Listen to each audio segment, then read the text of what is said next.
Hello. So I'd like to begin with a memory.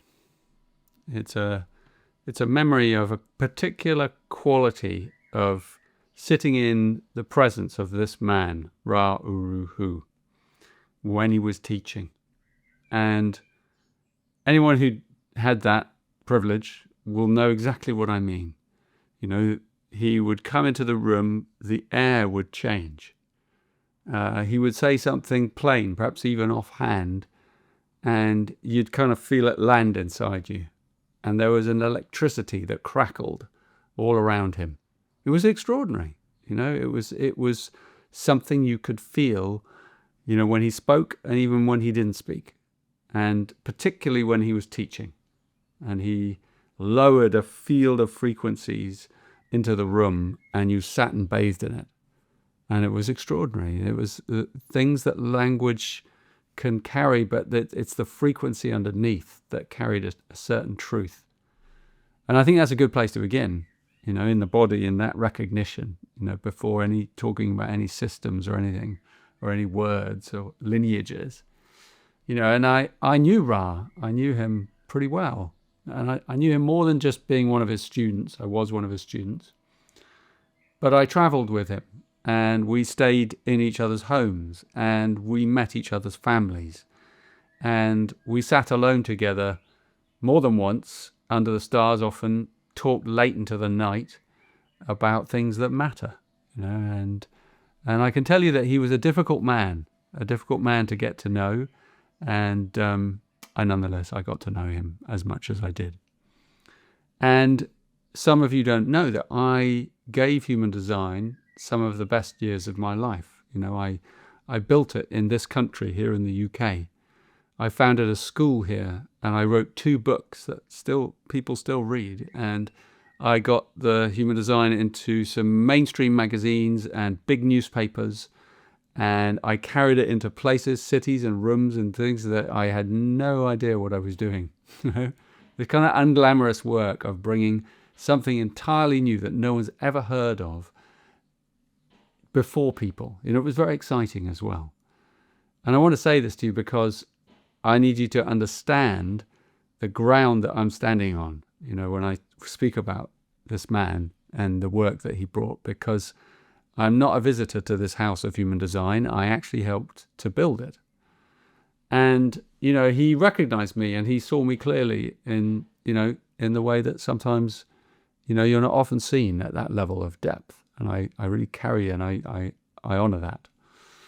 And when he died, you know, I was, like many of us, shocked. He died quickly and unexpectedly. Anyway, I wrote this poem and I thought I'd read it here because I think it says more than I can say in any other way. It's called The Passing of Hu, in memory of Ra Uru Hu, a great man and a revered mentor. He was a man, small in stature, wide in wonder, who flung his guitar with a flourish at the stars and strung a net of pearls to ponder. He dressed in dark clothes, wore a dogged, dog-toothed grin, but his words and his eyes rose fiery to the skies, scorched by the truth from within. I lived on a chair in a tree for a year, was a favourite tale he retold. He took his disdain, he swallowed his name, and he disappeared from the world. He sang no songs of those savage days and their wuthering wide-eyed nights, but they looted his mind, and he lost his mind in phantasmagorical heights. Then one night, an awful night, a great storm came to his being, and who could have grasped that he was the one chosen to pass through the eye of all-seeing? 8 fateful days he hurtled, vagabond through the deeps, outwit, outgunned, outmastered, by intelligence surpassing, through a world that never sleeps. This was no sylph of the southern skies, no soft-voiced spirit in indigo cloak. It was a darkling light, black within white. It was the formless voice of the form that spoke. Emblazoned in embers from the iron ore core stepped the reforged Hu, dragging molten truth, man's final truth, end time gift for a fractal few. Years now slipped since that mystic flood, and the electric afterglow fades. But his legend lingers, and the music from his fingers, and the heart of the man pervades. He was a man of crystal shores, dark-edged corsair of the Balearic seas. He trod the misty foam of earth, and left the gift of human worth. Ra Uru Hu, guest of gods, a gust on the breeze.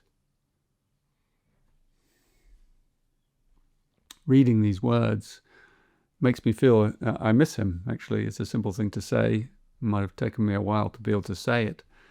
And I'm still working out what it means to be recognized by a man like him. And, and I want to say, here, some words about what he built, because it was extraordinary. It is extraordinary. And I really mean this, like human design, the human design system has done something incredible for a lot of people in the world. Because one of the things it does is it interrupts a kind of false identity. And it takes a person who may have spent their whole life kind of run by the conditioned mind, and then it returns them a kind of authority, but into the body. So it breaks a kind of trance in some way. And for many people who first discover its teachings, it really is a healing, a repair, that they are not broken. They realize they're not broken, and that they can stop trying to be someone they're not.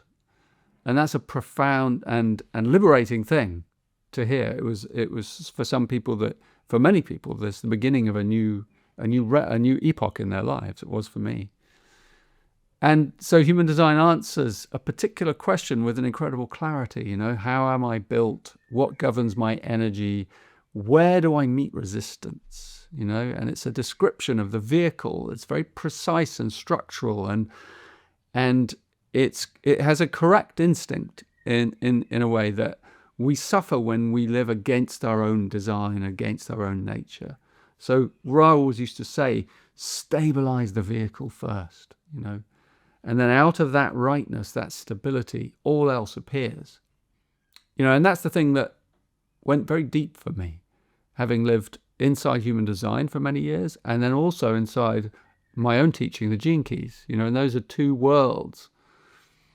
And there comes a point, really, for many people who like it did for me, living inside their human design, knowing your type, your authority, and all those things, and grappling with that, and then letting go, and going through a deconditioning process.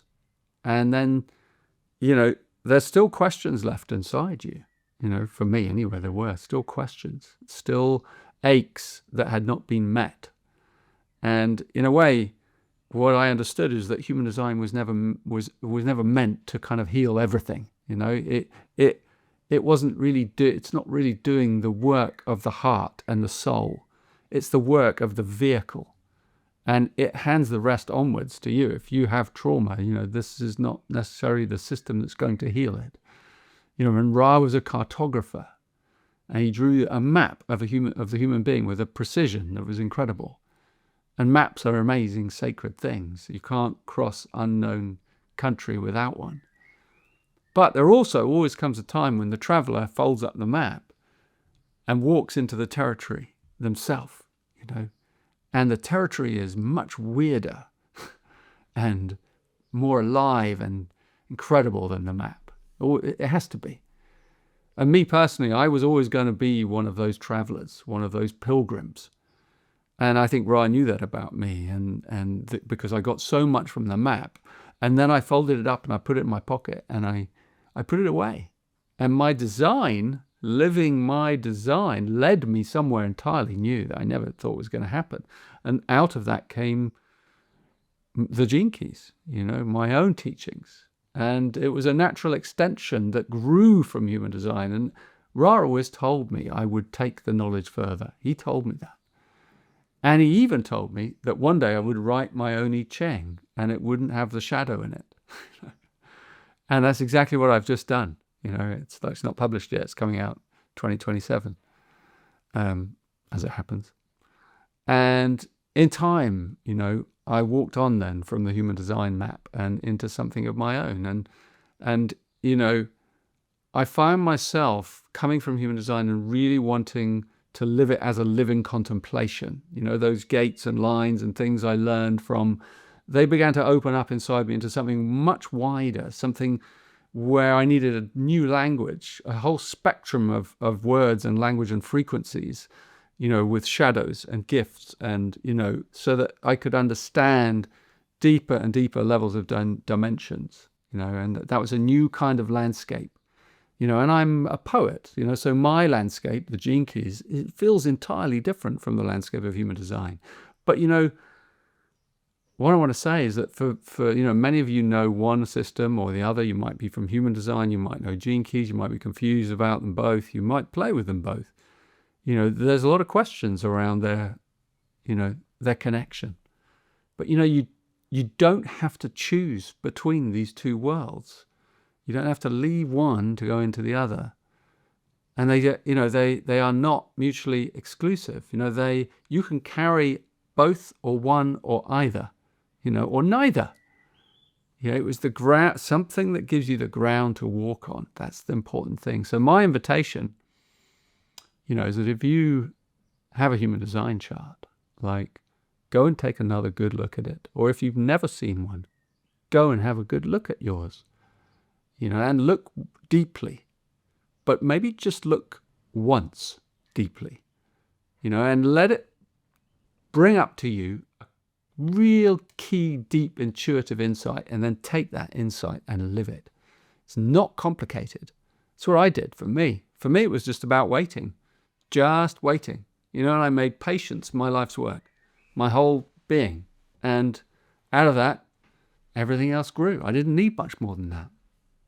So be careful as well, because it's very easy to disappear into these systems. Human design is a beautiful map. A person can spend years refining the mechanism, perfecting the chart, mistaking the study of the vehicle for the journey itself. My own work's no different. Gene Keys is also a map. It's a different kind of map entirely. It's made up more of poetry than mechanics, but it can trap you just as easily. In endless contemplation that never really becomes anything. And a map made of beauty can sometimes be the most enchantment, the easiest to get lost in. So hold maps lightly. That's the message, mine included. The map is not the territory. The territory is you, your soul, your intuition, your inner being. Ra gave us a wonderful map, and he's now walked on ahead. He's gone ahead. Sometimes I imagine the two of us sitting down together again, at the end of the journey, and the cartographer on one side, the pilgrim poet on the other, and we're sort of looking back at it, and we're sort of looking at the difference of the systems that we created and developed, and the people's questions and arguments, and we just have a good laugh. We're just laughing, because the maps were, they weren't really the point, actually, at the deepest level. And in a way, when I think of Ra and I come right back to the core of him, I certainly don't see a guru. I don't even see a system. I see a father. I see a family man. A father to his own children, a father to a great many other people as well. To find themselves, to help them find themselves. He certainly wasn't perfect. He'd be the first one to be laughing at that idea. But he was undeniably himself, And in the end, I think that's what he left me, a sense of permission. A permission to be undeniably myself. And therefore to hand on that permission to others, to you, through my own work, and that's the whole inheritance. That's where my gratitude sits, there, two fathers sitting together, laughing, and so I really want to thank you, Ra, for your legacy, your incredible commitment, your devotion to the children of the future. It was an extraordinary thing you've left us, and we miss you and we love you dearly. You were a guest of God's. And now you're just a gust on the breeze.